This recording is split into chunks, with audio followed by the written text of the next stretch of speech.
Morning to all of you. उम्मीद करता हूँ कि आप सभी लोग अच्छे ढंग से होंगे, स्वस्थ होंगे, मस्त होंगे और अपना स्टडी जारी रखे होंगे। आज हम लोग एक इम्पॉर्टेंट टॉपिक डिस्कस करने जा रहे हैं जिसका नाम है क्रिस्टलर का केंद्रीय स्थल सिद्धांत या central place theory of Christaller. ठीक है, ये काफ़ी इम्पॉर्टेंट टॉपिक है क्योंकि लगभग सभी परीक्षाओं में, विशेषकर टीचर से संबंधित सभी परीक्षाओं में यहाँ से एक या दो क्वेश्चन जरूर आते ही आते हैं। ठीक है, तो इसको हम लोग समझ लेते हैं। जैसे कि हम लोग जानते हैं कि जो सेंट्रल प्लेस थ्योरी या केंद्रीय स्थल सिद्धांत क्रिस्टलर द्वारा दिया गया है। क्रिस्टलर एक जर्मनी के रहने वाले एक अर्थशास्त्री थे जिन्होंने 1933 में या 1933 में इस सिद्धांत का प्रतिपादन किया था। और इस सिद्धांत का प्रतिपादन करने का उनका मुख्य उद्देश्य यही था कि वहाँ के जो सेंट्रल प्लेस हैं या केंद्रीय स्थल हैं, एक केंद्रीय स्थल एक मार्केट के रूप में होता है, तो वो केंद्रीय स्थल आसपास के जो क्षेत्र हैं उसमें उसके नीचे निम्न स्तर के जो केंद्रीय स्थल हैं उसके बीच में क्या संबंध है, इनके बीच में आकार क्या होना चाहिए, इसका जो आपस में दो संबंध है उसका के बारे में भी डिस्कस करना इनका उद्देश्य था मुख्य रूप से।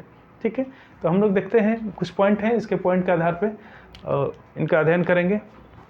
जैसे कि केंद्रीय स्थल जो सिद्धांत है उसमें पहला जो पॉइंट है इसके देखेंगे भूमिका अर्थात इसमें केंद्रीय स्थल होता क्या है। दूसरा, इस सिद्धांत का उद्देश्य क्या है।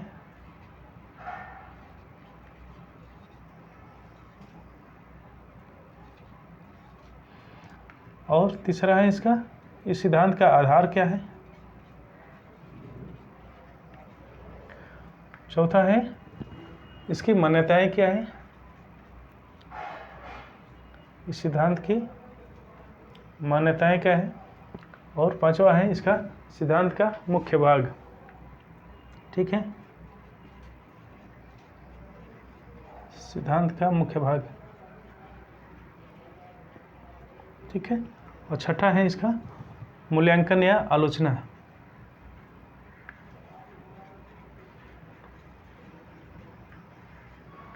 मूल्यांकन या आलोचना कह लीजिए। ठीक है, इसी पॉइंट के अंतर्गत हम लोग ये सिद्धांत का अध्ययन करेंगे। पहला हम लोग देखते हैं कि इसका भूमिका अर्थात सेंट्रल प्लेस है क्या। सेंट्रल प्लेस जो शब्द का या केंद्र स्थल शब्द का पहले बार प्रयोग मार्क जेफरसन ने किया था। मार्क जेफरसन, ठीक है, 1931 में मार्क जेफरसन द्वारा इस शब्द का नामकरण किया गया था। केंद्र स्थल वो होता है कि एक केंद्र स्थल एक नगर होता है या मार्केट एरिया होता है जो कि अपने आसपास के क्षेत्रों को वस्तुओं और सेवाओं का उपलब्ध कराता है या प्रदान करता है। ठीक है, तो एक तरह से मुख्य जो आगे चल के इसी को हम लोग CBD बोलेंगे। CBD एक सेंट्रल बिजनेस डिस्ट्रिक्ट। ठीक है, तो इसको केंद्र स्थल नाम दिया गया है। मार्क जेफरसन द्वारा इस शब्दावली का यूज़ किया गया है। ठीक है, जो भी एक केंद्र स्थल बीच में है और आसपास के जो क्षेत्र होते हैं उसको वस्तुओं एवं सेवाओं का उपलब्ध कराता है या प्रदान करता है। ठीक है, यहाँ से जो लोग होते हैं आके यहाँ पे अपना कार्य करते हैं, सेवाओं का उपभोग करते हैं। ठीक है, तो ये केंद्र स्थल कहा जाता है। इस सिद्धांत का जो प्रतिपादन किया गया था, जो दक्षिणी जर्मनी की जो दक्षिणी जर्मनी भाग है, दक्षिणी जर्मनी के जो बस्तियां हैं, आसपास के जो बस्तियां हैं, उस बस्तियों के आधार पर, रिसर्च के आधार पर ही इस सिद्धांत का प्रतिपादन क्रिस्टलर द्वारा किया गया था। ठीक है, क्रिस्टलर जैसे कि हम लोग जानते हैं कि वो एक जर्मन के रहने वाले अर्थशास्त्री थे। इनके द्वारा 1933 में इस सिद्धांत का प्रतिपादन किया गया था। ठीक है, तो हम लोग समझ लिए कि किस आधार पर किया गया था। और ये सेंट्रल प्लेस जो कि कौन नाम दिया था, मार्क जेफरसन द्वारा इसका नाम दिया गया था। ठीक है, अब हम लोग देखते हैं कि इसका उद्देश्य क्या है। इस सिद्धांत का मुख्य उद्देश्य ये था कि जो मेन सेंट्रल प्लेस है, सेंट्रल प्लेस में से कई या केंद्र स्थल है, आसपास के जो छोटे छोटे इसके निम्न स्तर के, ठीक है, ये बड़ा केंद्र स्थल है या पदानुक्रम में उच्च स्तर का पदानुक्रम केंद्र स्थल है, और इसके आसपास के जो छोटे छोटे केंद्र स्थल है उसके बीच में आपसी संबंध क्या है, और इसके अतिरिक्त इसकी आकृति कैसी बन रही है। ठीक है। एक जो सेंट्रल प्लेस है या केंद्र स्थल है अपने कितने भाग के क्षेत्र को सेवाएं प्रदान करता है या वस्तुओं को प्रदान करता है। ठीक है, तो इसके संबंधों का अध्ययन करना है। इस जो पदानुक्रम में छोटे केंद्र है और बड़े केंद्र है उसके आपसी संबंधों का भी अध्ययन करना है, साथ साथ इसकी मात्रा का भी अध्ययन करना है, मतलब कितने ये सेंट्रल प्लेस हो सकते हैं आसपास। ठीक है, इसमें जैसे ये मुख्य सेंट्रल प्लेस है उसके आसपास ये छोटे छोटे सेंट्रल प्लेस है। ये जो सेंट्रल प्लेस है इसके भी नीचे वाले सेंट्रल प्लेस हो सकते हैं, इसे छोटे छोटे आसपास के होंगे। ठीक है, इस प्रकार से कई रूप में ये पदानुक्रम में कई रूप में ये बटा होता है। ठीक है, तो इसके बारे में हम लोग अध्ययन करेंगे, इसके मात्रा के बारे में, विस्तार के बारे में और आपसी संबंधों के बारे में अध्ययन करेंगे। ठीक है, तो इस मुख्य सिद्धांत का मुख्य उद्देश्य था केंद्र स्थलों के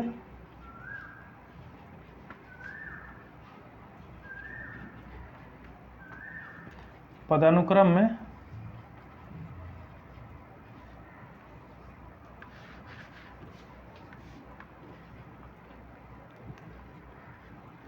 अध्ययन करना।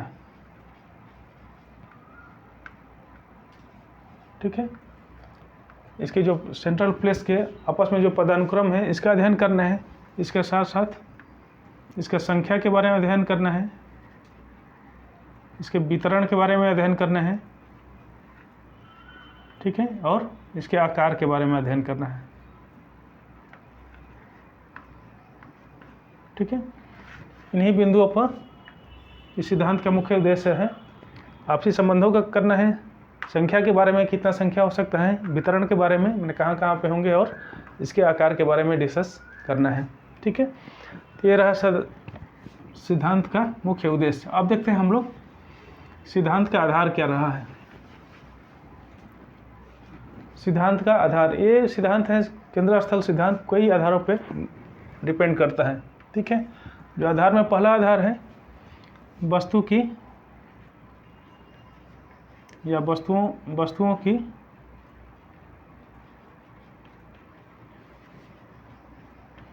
परास या परिसर।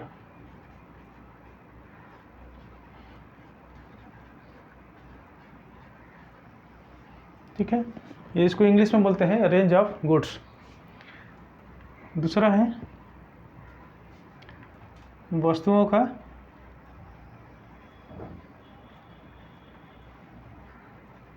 देहरी, या इंग्लिश में इसको बोलते हैं थ्रेशोल्ड। ठीक है, और तीसरा है केंद्रीयता। इसको हम लोग समझ लेते हैं, वस्तुओं का परास क्या होता है, वस्तुओं की देहरी क्या होती है और केंद्रीयता क्या होता है।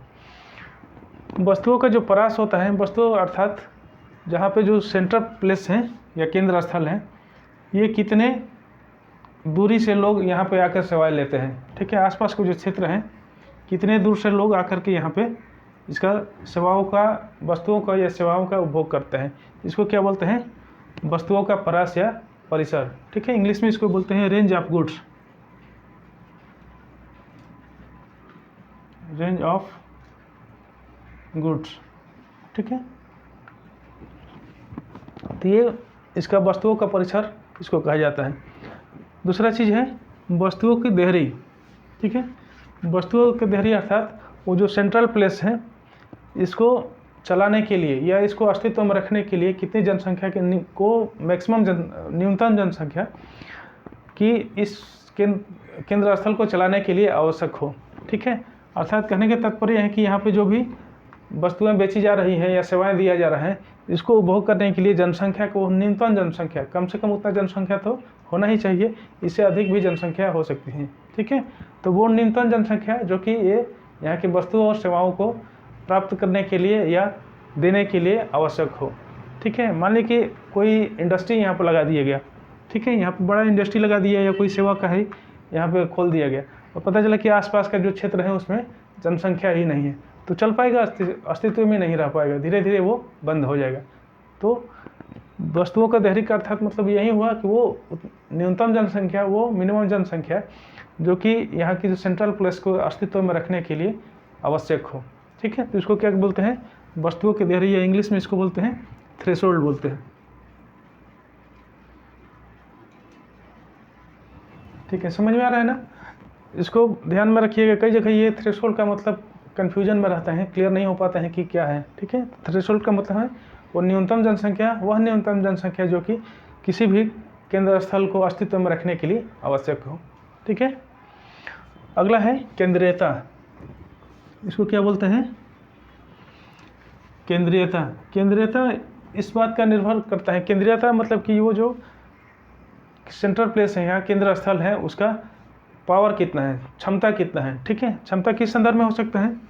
ये कितनी वस्तुओं और सेवाओं का उपलब्ध कराता है। ठीक है, और ये कितना ज़्यादा से ज़्यादा करेगा तो इसका क्षेत्र बड़ा होगा, एरिया ज़्यादा से लोग आएंगे। और ऐसा जो केंद्रीयता इस पर भी निर्भर करता है कि आसपास के जो क्षेत्रों में है, इस जो केंद्रीयता जिस सेंट्रल प्लेस में, केंद्र स्थल में, इस प्रकार का जो वस्तुओं और सेवाओं का उपलब्ध कराता है कि जो आसपास के क्षेत्रों में नहीं मिलता हो। ठीक है, तो इसी आधार पर इसका केंद्रीयता निर्भर करता है।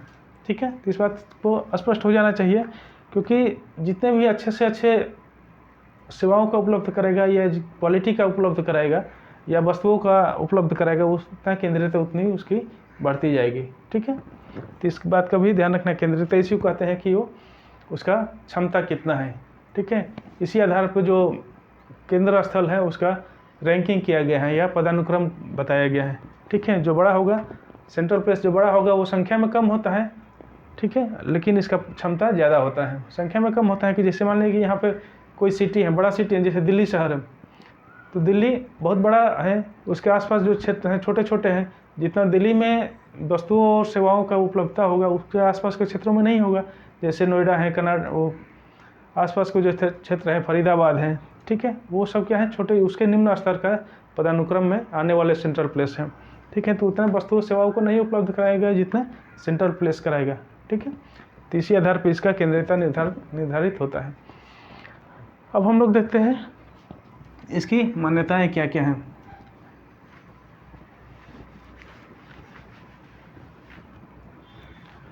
मान्यताएं किसी भी सिद्धांत के लिए मान्यता दिया जाता है कि पहले एज्यूम किया जाता है कि कोई भी क्या क्या होना चाहिए, उसके बाद उसी को सिद्ध किया जाता है। ठीक है, तो इसकी मान्यताएं क्या हैं? सबसे पहला एक मान्यता यही है कि वो माना है कि जो भौतिक स्वरूप है, धरातली स्वरूप है, विशेष रूप से वो समरूप होगा। धरातली जो स्वरूप होगा समरूप होगा या समान होगा। ठीक है, उस पे सेंट्रल प्लेस के आसपास के जो चारों तरफ का क्षेत्र होगा वो हर चीज़ में समानता होगा। यहाँ की मृदा समानता होगा, मृदा में सभी जगह एक ही प्रकार की मृदा होगी। उच्चावच होगा, वो भी एक ही प्रकार का होगा। उच्चावच मतलब कि ऊंचाई नीचाई, ठीक है, एक ही प्रकार का होगा। इसके साथ साथ वहाँ का जो जलवायु होगा वो भी समान होगा। जनसंख्या भी होगा, लगभग सारे क्षेत्र में बराबर रूप से वितरण होगा। ठीक है, तो ये क्या है, धरातली स्वरूप इसका या भौगोलिक स्वरूप इसका समान होगा। ठीक है, और जो वहाँ की जनसंख्या है, जनसंख्या समान रूप से वहाँ पे वितरित होगी। ये चारों तरफ समान रूप से वितरण हो, जनसंख्या का वितरण भी इसका समान होगा। वितरण के साथ साथ क्या होगा, समान जनसंख्या का, जनसंख्या के जो आय का स्तर होगा, ठीक है, आय का स्तर होगा वो भी समान होगा। ठीक है, आय का स्तर समान होगा कि मतलब कि बहुत अमीर और बहुत गरीब आदमी वहाँ पर नहीं होंगे, बल्कि सभी लोग का आय में समानता होगा। ठीक है, अगला है जो इसका जो केंद्रीयता होता है, जो केंद्रीयता होता है इसका, जो सेंट्रल प्लेस का केंद्रीयता, ये क्या होता है, लगभग तृतीय स्तर के कार्यों में ज़्यादा सेवाओं जो उपलब्ध करता है तृतीय स्तर का होता है या फिर सेवाओं का उपलब्ध कराता है। ठीक है, तृतीय कार्य के रूप में, तृतीय कार्यों को संपादन करता है और सेवाओं को करता है। ठीक है, तृतीय कार्य जानते हैं, तृतीय कार्य में कौन कहते हैं, कार्यों को हम लोग 3 या 4 भागों में डिवाइड किए हैं, जिसमें प्राथमिक कार्य, जिसमें कृषि आता है, खनन आता है, ठीक है, मत्स्यन आता है। प्राथमिक सेकेंडरी कार्य में क्या आता है, परिवहन आता है, और इसी तरह से तृतीय कार्य है जिसमें बैंकिंग सेवाएं आते हैं। ठीक है। बैंकिंग होगा, उसके बाद से क्या हो जाएगा, रिसर्चेज होगा, शोध होगा।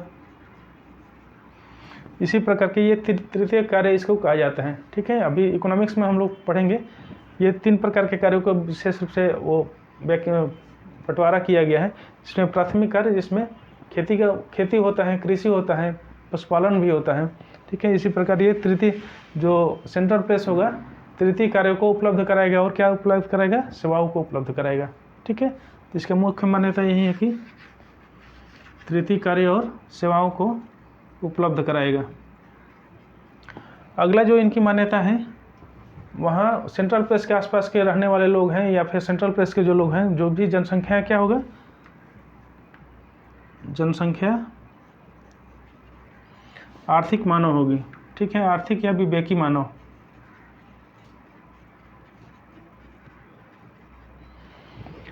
आर्थिक या विवेकी से तात्पर्य यह है कि कोई भी वहाँ के आदमी है, जनसंख्या है, वो अधिकतम लाभ की कोशिश करेगा, वो ऐसे ही कार्य करेगा जिससे उसका अधिकतम लाभ हो सके।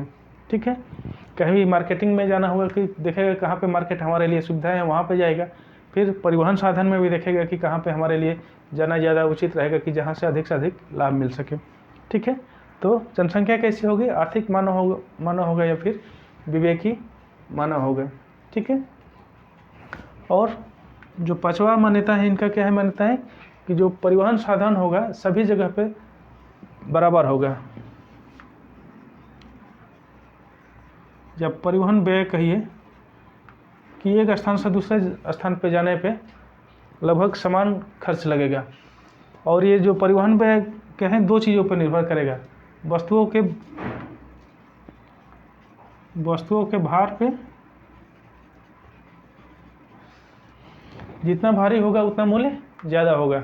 ठीक है, इसके डायरेक्ट प्रोपोर्शनल है। इसके वस्तुओं के भार पे भी परिवहन व्यय निर्भर करेगा। और क्या निर्भर करेगा, दूरी पे करेगा। ठीक है,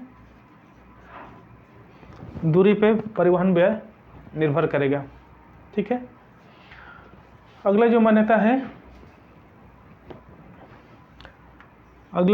है, ये जो सेंट्रल प्लेस में या केंद्र स्थल में वस्तुओं सेवाओं हैं, वो उच्च से निम्न स्तर की ओर उसका गमन होता है।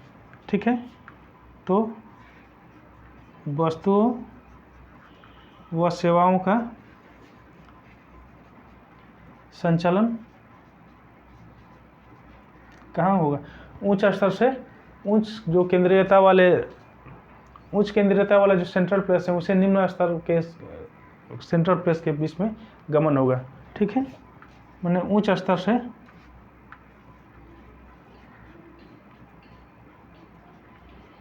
निम्न स्तर के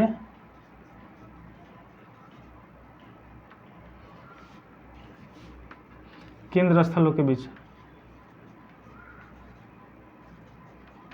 केंद्र स्थलों की तरफ कहिए। ठीक है, इसका संचालन, वस्तुओं सेवाओं का संचालन किसे होगा, उच्च स्तर से निम्न स्तर के तरफ होगा। अगला जो मान्यता है, 7वां कह लीजिए, ये जो इसका सेंट्रल प्लेस का जो परिसर होगा, यह कैसे होगा, खंडभुजाकार होगा, या जहाँ पे सेवाएं देगा सेंट्रल प्लेस द्वारा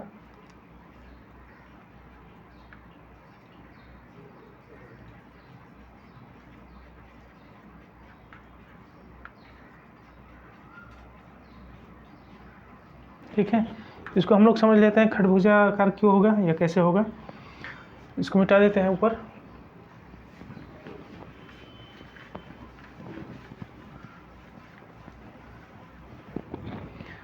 माना यह गया है कि कोई भी सेंट्रल प्लेस है वो लगभग अपने जो सेंट्रल प्लेस है या केंद्र स्थल है अपने लगभग चारों तरफ बराबर दूरी पे सेवाओं और वस्तुओं का वितरण करेगा या सेवाएं उपलब्ध कराएगा।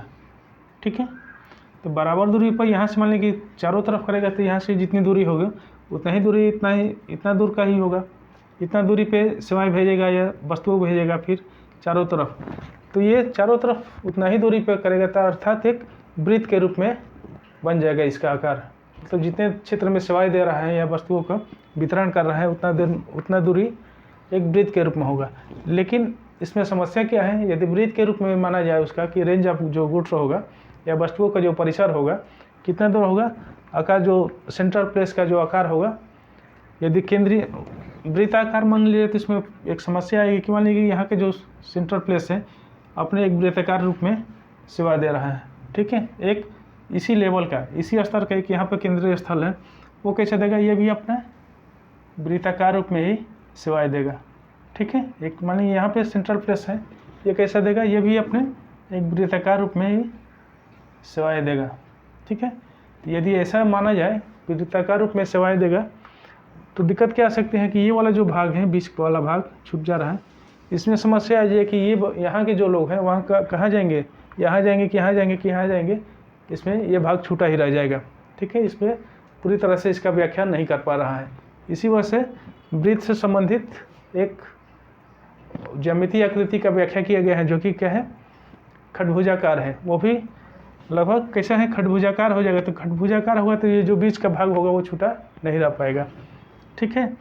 जैसे हम लोग देख रहे हैं कि यहाँ पे जो बीच जो सेंट्रल प्लेस है जो समान दूरी पर कर रहे हैं, समझ में आ रहा है ना बात कि समान दूरी पे वस्तुओं और सेवाओं को प्रदान कर रहा है सभी, तो बीच वाला भाग ये छूटा रह जा रहा है। तो यहाँ की व्याख्या नहीं कर पा रहे हैं कि यहाँ की जो जनसंख्या है वो कहाँ पे अपना वस्तु और सेवाओं लेने के लिए जाएगी। तो इसके लिए क्या किया गया है कि एक इसी के आकार का खडभुजाकार का, ठीक है, इसमें एक सेंट्रल प्लेस है, एक सेंट्रल प्लेस बीच में है और कैसे क्या करेगा, इसके जो बराबर की आकृति के हैं उसको सेवाएं प्रदान करेगा, ठीक है।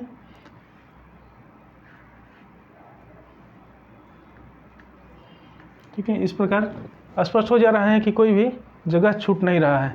यहाँ के जो सेंट्रल प्लेस है या केंद्र स्थल है वो इतना दूर के क्षेत्र को वस्तुओं और सेवाओं का प्रदान करेगा। यहाँ का है जो सेंट्रल, ये दोनों समान स्तर के सेंट्रल प्लेस हैं या केंद्र स्थल है, ठीक है। और ये जो है यहाँ पे बीच में बने होंगे सेंट्रल प्लेस, ये इसके निम्न स्तर के सेंट्रल प्लेस हैं, ठीक है। तो ये ऐसे जब खडभुजाकार बनेगा तो ये बीच में कोई गैप नहीं रह जाएगा जैसे कि यहाँ पे रह रहा था, ठीक है। तो इसीलिए इसका व्याख्या किया गया है या इसको माना गया है कि खडभुजाकार आकृति में वस्तुओं का जो परास होगा वो होगा वस्तुओं या सेवाओं का, ठीक है। तो समझ में आया यहाँ पे कि खडभुजाकार आकृति क्यों बना है, ठीक है। तो इस प्रकार ये है खडभुजाकार जो सेंट्रल प्लेस की आकृति बनेगी, ठीक है। अगला जो कि मान्यता है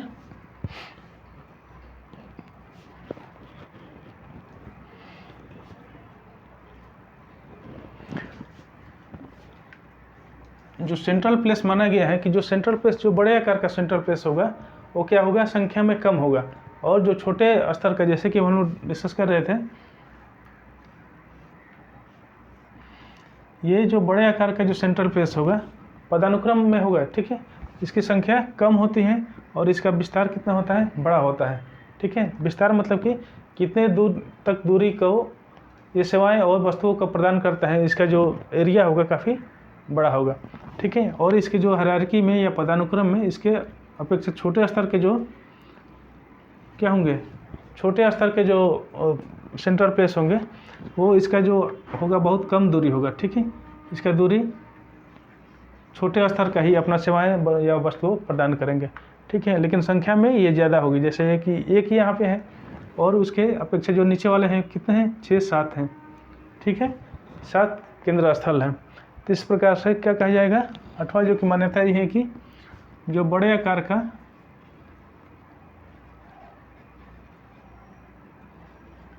या बड़े केंद्रीयता वाला कहिए, ठीक है,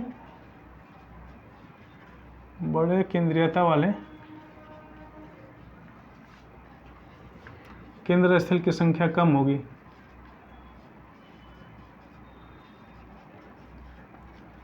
ठीक है, संख्या कम होगी। लेकिन इसका क्या होगा, इसका जो परास होगा बड़ा होगा,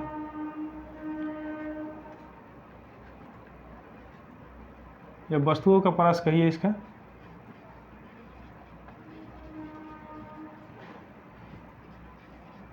बड़ा हो गया या ज़्यादा हो गया, ठीक है।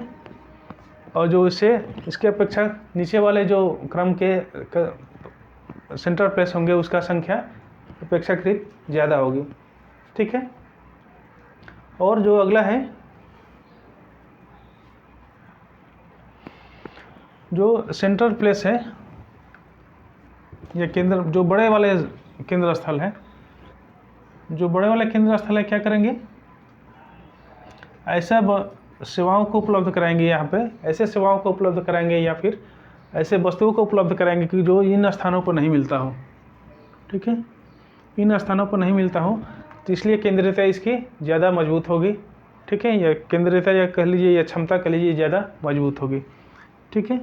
तो ऐसे सेवाओं और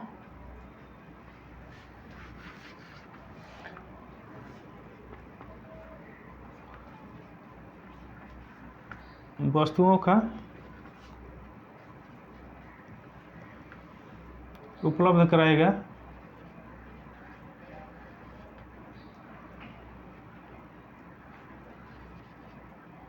उपलब्ध होगा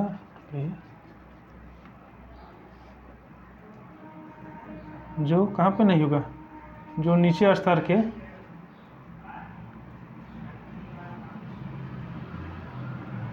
केंद्र स्थल पर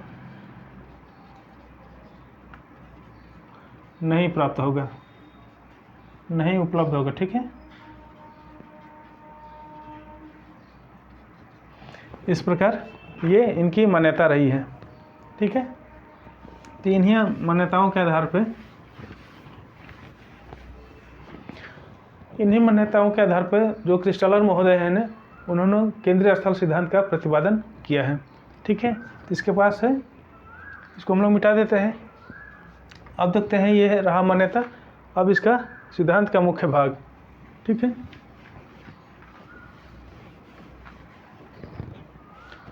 सिद्धांत का मुख्य भाग, सिद्धांत का मुख्य भाग, जैसे कि इसको व्याख्या करने के लिए क्रिस्टलर ने जो केंद्र स्थल सिद्धांत है इसको व्याख्या करने के लिए मुख्य रूप से 3 सिद्धांतों का वर्णन किया है या बताया है उसने। जो पहला सिद्धांत है, कौन सा सिद्धांत है, बाजार सिद्धांत बोला जाता है, बाजार सिद्धांत। दूसरा है बताया है परिवहन सिद्धांत,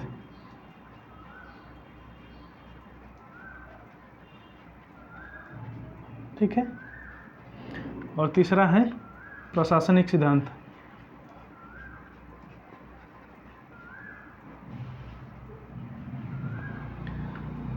ये 3 प्रकार के सिद्धांत की व्याख्या किया गया है, या 3 प्रकार से